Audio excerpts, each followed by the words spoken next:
In this section, we will set up the Operis discovery microservices using SpringBoot. As a reminder, this component is essential to our architecture because it ensures dynamic service discovery, allowing each microservice to easily find one another without manual configuration. So let's take a look together directly in IntelliJ. How to configure these technical microservices. So we will create the Operis discovery microservices together and add them to the Operis parent module.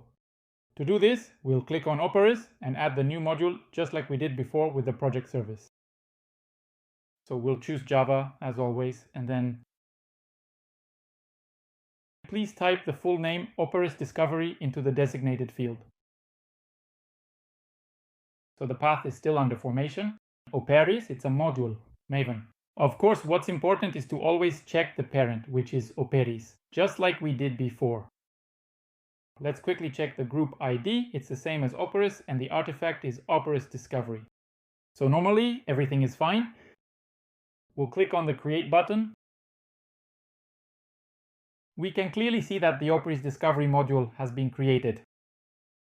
Let's check together that this module was properly added to the parent Operis module. We'll select the parent module and look at the modules. We can see here that the second module is Operis Discovery. Now we're going to configure the dependencies for the module. Operis Discovery. So, in the POM file of this module, we'll add the necessary dependency.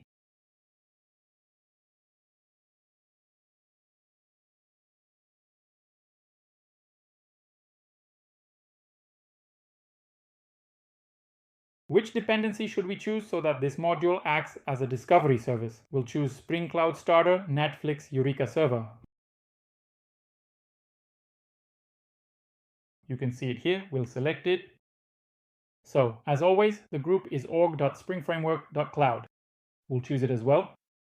And the default version is 4.1.1. We'll stick with this version. Now, let's refresh the dependency. Everything should be fine. Now, we're going to add the main class of the application. Shall we create the class together?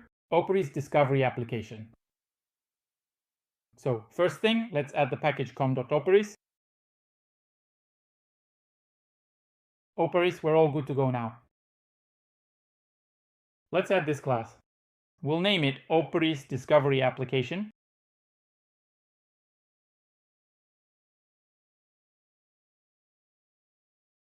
Let's double check the name, Operis Discovery Application. Very good. Let's add it to Git because later we'll push it, so for now it's just an empty class. Of course, we'll add the main method. It's suggesting it to me, I'll choose it, but we need to specify that this class is a SpringBoot class. First thing, we're going to configure it. We'll add the Spring application. It's suggesting it quickly. Do Spring application.run, the name of the class, Operis Discovery Application.class. That's what I want. So I choose it. Well, that's it.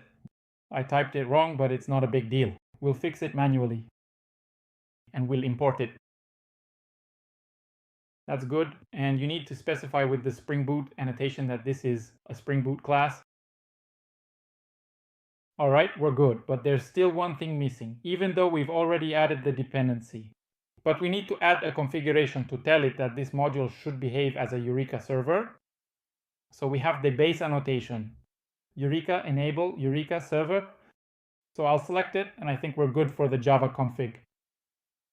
Now we just need to add and configure the properties for this module. So in the sources, we'll add the application.iml file. So I type application.iml. I add it to the project. First, we're going to choose a name for this application. So here it directly suggests spring.application.name. I chose Discovery as the name, and that works perfectly for me. Now we're going to choose the port for this module or service. So which one do I choose? Server.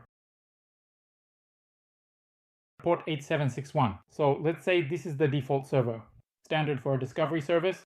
We'll stick with this port, but you can change it later. Now there are two important properties left to choose. First, we're going to add a property called register with Eureka to specify Since this service is an Eureka server, it doesn't need to register itself. So let's add it together. I think it's Eureka. I believe this is the right property. There we go. So I set it to false. And then there's a second property called fetch registry, which indicates that this module or service shouldn't fetch the registries from other servers simply because it won't be making calls to them. Other microservices.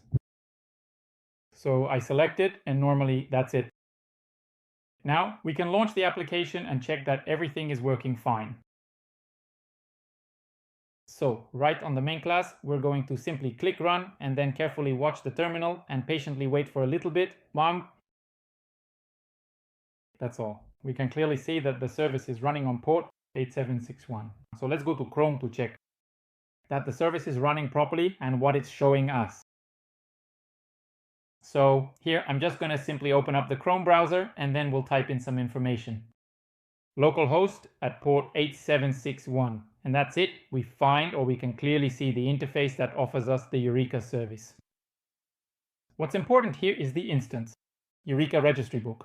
This is to say or to see which services are registered in the Eureka server. For now, we don't have any services, but in the next sessions, we'll add the project service we created together so that it registers automatically when it starts.